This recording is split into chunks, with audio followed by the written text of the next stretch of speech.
Look at this. Look at it. Ever since I knew of the existence of these weird side-loading VCRs, I had to have one, and I've been looking for one for a while, and this came along and basically fell into my lap. So I saw this for sale on Facebook Marketplace on Saturday night, and it was originally listed for $15 and it was changed to $0. And I just lose my mind and immediately sent them a message like, I'll come pick this up right now. Didn't even look at where they're located. And they respond like, yeah, come on by tomorrow at 10 a.m. And I check, and they live outside the city, bit of a highway drive, not too bad. Except Saturday we had a massive snowfall and the roads were just shit. And the highways outside the city were just treacherous. So I'm like, well, the highways will probably be fine Sunday morning. And you know what? They were. The road conditions were great, except for the thick fog with zero visibility. Anyway, long story short, I picked this up, and I could not be happier. Now, granted, this particular Zenith model has that kind of hideous look, same as those GE under cabinet radios you saw in the kitchens back in the 80s. It's not great. It's got these membrane buttons on the front, which I am not a fan of. It has a membrane keypad. That's just disgusting. You can even see here. Maybe you can't. Let's get some more light here. There we go.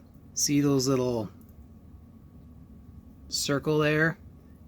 These membrane buttons, all membrane buttons, eventually wear out. It's a thin layer that flexes. So these have a limited life. They also suck to use. But JVC loved using these in the mid to sort of late 80s, and therefore so did Zenith, because this is a JVC. All, or I believe most of all Zenith VHS VCRs from the 80s were JVC. I think Zenith had a few towards the late 80s that were other brands. There was some Gold Star before the Zenith brand was eventually bought by LG, blah, blah, blah. Zenith actually kind of went with the best. Zenith originally sold Betamax VCRs in the early 80s, and they rebadged Sonys. So they rebadged the OGs, the top of the line, the Sonys. And in about 84, when they switched to VHS, they rebadged JVCs. And again, good pick. I'm starting to learn how good the JVC VCRs were versus the Matsushita or other brands of the time. Really good quality picture. Basically sort of showcasing the best of what VHS could do in the same way that Sony showcased the best of what Betamax could do. Anyway, this loads sideways. The story as I understand it, the first model that loaded sideways was the JVC D470U, I believe it is. And that is a sexy VCR. I'm hoping I'm showing a picture here right now. It is just gorgeous. All the controls are front and center for display. It's got that beautiful 80s. It's black plastic, but it's 80s. So my understanding of the why is the JVC made a narrower VCR to fit with their mini hi-fi systems, their mini stereos. Most stereo equipment is sort of a standard 17 inches wide, 17 inches, 17 inches, 17 inches. So Zenith released 3 models. The VR-1830, which is a simpler version of this one, no hi-fi. It doesn't have all these buttons on the side here, though it does have the controls like there. Forehead, non-hi-fi. The VR-2300, which is this one, which is the hi-fi version. It's also got this weird sort of goldish champagne beige and luxurious brown color styling to it versus the sort of plain gray 1830. And then the VR-3300, which is more of a dark gray black styling. And it's pretty much exactly the same as this one, only these membrane controls are hidden on the inside of the door instead of the outside. And I believe it's got like a slow tracking control and, a bit more features in that sense. It's the step up. But yeah, 3 models for this model year. And that's actually not the only side-loading VHS VCRs out there. There was 2 additional models released in 1988, or the 1988 model year. The VRD-230, which is a vertical, it's a side loader, but it's now been turned 90 degrees again. So they turn it 90 degrees along this axis, then they turned it 90 degrees along that axis. The VRD-230, which is a 4-head mono upright vertical VCR, and then the VRD-530HF, which is the same model but hi-fi, and it is decked out like that JVC, the 470. This is the king of VCRs. It is fucking gorgeous. Look at this thing. This is an article from Video Magazine in January 1988. Look at that. Look at that. It looks like a computer tower. It looks like a modern computer tower. Now, from what I've been reading, this was both extremely cool and sought after, and also not that reliable. Part of it, I believe, is because of the vertical orientation. You're now relying on all the components working tip-top, and if there's any nuances, any parts get wear, they're not quite up to snuff, you start to fight gravity. Which makes sense. I don't know, I've never seen these. And of course, how could I forget the matching console TV that Zenith made with a shelf for the vertical VCR to slide into. Look at this madness. This is just amazing. But oh man, love to find one like that. But I found this and it's still cool. So first off, it does work. I did take the cover off and clean it up and everything like that, but let's power it on first. So plugged in, first thing you'll notice is the VFD is quite dim. Now, I'm thinking that this is actually a DC to DC converter issue. These VFDs use a higher voltage than everything else inside, higher DC voltage to function. So usually there's a small switch mode power supply or a DC-DC converter to basically boost the voltage for this. And as we all know, switch mode power supplies, capacitors. So I'm suspecting that is the problem. I'll show you the reason why I suspect it. So first, let's insert a tape. Oh god, this is just great. Oh, it's ridiculous. And hit play. So now, I'm going to turn this light off here so we can see this a little better. Honey, it's Mommy. There's no VU. Now watch what happens when I dim it. My fancy schmancy son. Do you want to come on my trip with me, Mom? You want to drive cross country with me? More than anything in the world. No for you and your lady? A lady? So, what you are seeing is that every time this section of the VFD shuts off, the VU meters work. And they otherwise don't work at all. It's not even like they're dim, they just don't work. That's actually a reflection showing up there. So, I'm thinking it's in the VFD circuitry. I have yet to order a service manual for it, but I'm definitely going to be doing because I want to get this thing up to tip-top shape. So far, I gotta say, picture is great. This is just some crappy EP recording from the mid-2000s. Oh. Works just fine. It not only captures Hi-fi works. Picture quality is quite decent. Yeah, it does a little seek there to try and find the best. Weirdly enough, the counter is not a real-time linear counter, which surprises me because I had that 1987 Betamax last week, and it did. This is from around the same era. What is it with the late 80s and having these gimmicks? Digital special effects, side loading. Panasonic had their little barcode reader that it would read a barcode from, I guess, a magazine to set the timer to record shows. Everyone was trying to come up with the next cool feature that would take off, and none of them did, really. I'm kind of glad this didn't, because then it stays special, right? It's just a cool, unique, special thing. going through the controls on the front here. On screen, eh? You know, I haven't actually tried that. Let's hit stop. I don't see it doing anything, but I'm also on a channel without a signal. One moment. Okay, I've just hooked up a crappy tune signal.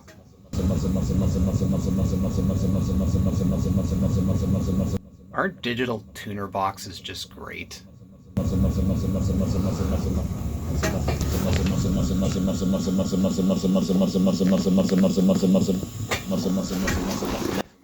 Anyway, as far as I can tell, this on-screen button does nothing. It's not doing anything. So I'll have to look into that. SP/EP for record speed. I'll test that later. I suspect if it's playing LP, it's just neither of these light up. Oh, that's annoying. Let's get off that channel. Clock adjusts. This is for setting the clock. And it's kind of neat. You just use these keypad buttons to set it. So you've got all the days listed on there, and use enter and your arrow keys. Tape TV is the RF modulator. Go to is for the index function. Record mute is kind of neat. You don't see that on a lot of VCRs. This was common on audio cassette decks. So if you're recording a lead in, you can mute it and then let off, if you're recording off the radio or whatever. It's interesting. It doesn't have audio dub, but it has record mute. But I think that kind of points this towards really being geared as a audio gear, kind of hi-fi system. It does have a remain counter. So that's interesting that these are kind of that era of having a tape remain counter, but not a linear counter. And then your usual transport controls, instant record, that's like the OTR on Panasonics. You press it and you can set for how long you want to record right now. Controls on the inside, headphone level. This is kind of weird. So here's your hi-fi record level. But then to set automatic level control, you set this in the middle. So I have a question for you. What if you don't want ALC on, but the middle just happens to work perfectly for you? Okay, anyway. Sharpness control, tracking control. As I said, I think this step up has the slow tracking. Dim, timer, that's for setting the timer. Flashing. This is your audio out, so when you're playing a tape, you can set it between, I'll show you. Play. This did come with the remote. I just don't have it out right now. It's not the original remote, though. I'll get to that in a sec. So, In 1080p HD movies. Hi-fi. Share them on the spot. Normal. Guys. And that Share like you care with the D3200. And check out our lineup of legendary Nikkor. weird mix that again has that echo. But the normal audio on this is spectacular. It's very clear, very clean. I've used this tape on countless VCRs to test, and the normal audio always just sounds like shit. And it's great on this. Picture's good, audio's good. I haven't even cleaned the inside of this yet. The transport, screw it. Audio in, so this selects for your MTS stereo tuner whether you want the normal audio or the second audio. So second audio being SAP, second audio program. I've seen it used for descriptive audio. So for people who are visually impaired, it kind of describes what's going on in the show. Also other languages, if it's like a I'm trying to think of where you'd actually have multiple languages. I've never really run into it, but I suspect maybe like a political debate or announcement or something like that. You can switch between languages. You know, in the States, it'd be English and Spanish, Canada, English and French, things like that. Then your usual controls. TV, cable TV, and HRC, which is like the special frequencies for cable TV. It's like slightly offset on some of them. I can never remember what that actually stands for.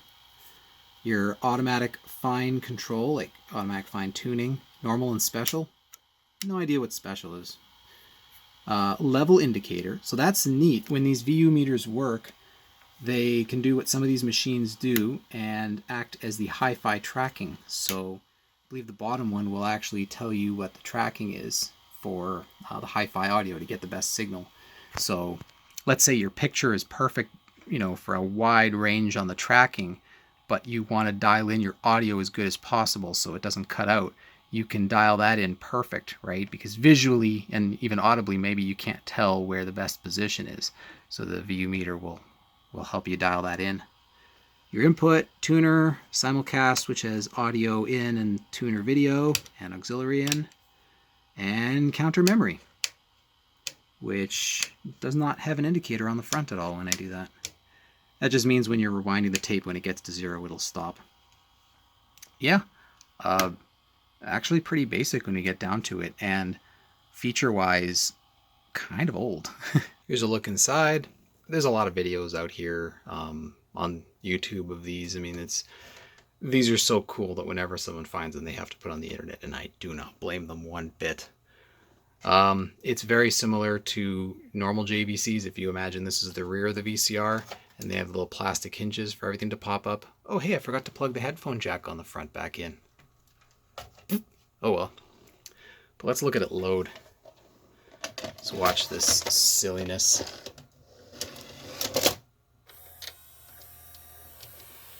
Of course, this being a pre-recorded tape with no record tab, it automatically plays.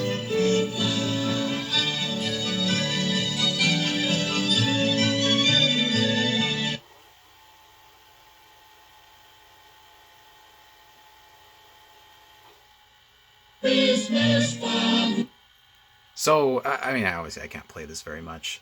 The picture's great. It's never going to come across on here. It's a flat panel TV that I use, so I don't have to sync with a CRT. And I'm hooked up to my little Sony, my little 13-inch Sony. This thing looks fantastic. It's sharp. It's crisp. The picture is just wonderful. I kind of like that VR-4000 I did a video on a while ago. It was the first hi-fi VCR. It was made by this clone of the JVC that first had hi-fi on it. Zenith's top end for the first year they built or sold VHS VCRs. This one is the same. It's just fantastic picture. And of course, fantastic audio on both hi-fi and linear. Welcome Christmas, welcome Christmas while we... Nice. So, plans for this. I've already taken the front cover off. Some helpful information online let me know that there was 2 small supercapacitors on this front board used to store the remaining, or to store the clock information. Of course, they eventually go bad and they leak. So I did remove both of them, and one of them is kind of leaky, I think. Which one is it? Yeah, this one's kind of wet. Let's see if the focus, you can kind of see a bit of sparkliness in there. I've wiped some of it off, but this one is starting to look a little gross. And then there's a smaller one here, same idea. So these weren't needed. I don't care if the clock loses time in a power failure. I'd rather take them out to keep the longevity going, so this can be stored on a shelf and used. But there are other capacitors in it, and I have no doubt that others will fail or cause me problems. Even taking a look, let's watch. When I hit pause, sometimes, see, it kind of,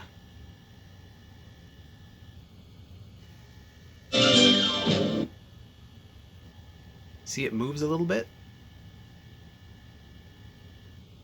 and then finally stops. Now, I don't know if that's on purpose. Like, let's watch the tape here.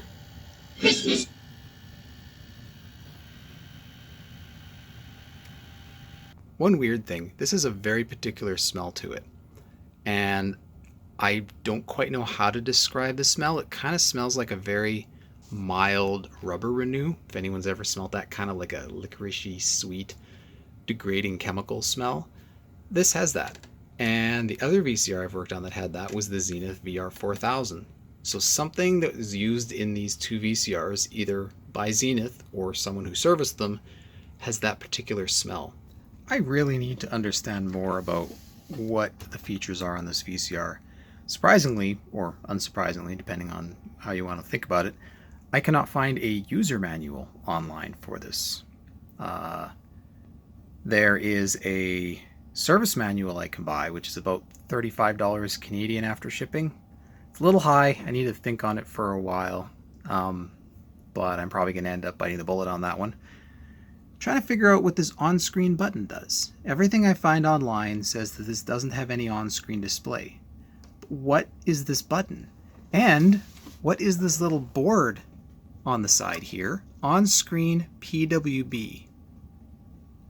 I do not know what this is. I honestly don't know. If anyone knows, please inform me.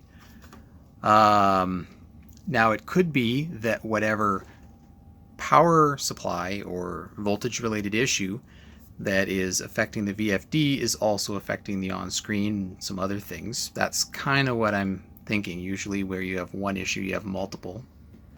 And here's the remote that it came with. And if you'll look at this and you'll look at what I'm about to show you on the screen, which is the cover of the service manual, you'll see this is a much newer looking remote. I would say this is probably 89, maybe only a year later than this one, than when this came out. And I have a couple theories. The one that is shown on the service manual takes those J-type batteries, like the remote that came with the VR-4000 that I showed in that other video. And I believe those weren't very popular with consumers. Expensive battery, uncommon, blah, blah, blah. And I'm wondering if during the life of selling this model, they switched the remote that it came with. They just said, you know what? Nope, we're going to give the more modern. And I believe MBR on this remote stands for multi-brand remote, maybe? I think so. So this is basically a universal remote. And they probably just said, hey, you know what? We're going to provide, a newer remote with it. And the reason I'm saying that is because check out this eBay listing for a VR-2300. Look at the remote that it comes with. It's the same one as this one. So did Zenith offer a program for existing users to get a modern replacement remote, either when the old one failed, maybe the old ones were unreliable, or the battery thing? Oh, speaking of batteries, place your bets. Actually, I haven't even tried this out. Ooh. Okay. Duraleak. Okay, through the magic of video editing, this remote is now working. The light's not working on it, but I think it would need a proper cleaning. I just neutralized all the alkaline crud in there and cleaned it off with some rubbing alcohol and then kind of roughed up the connections on there. But it seems to work. Let's try transport controls.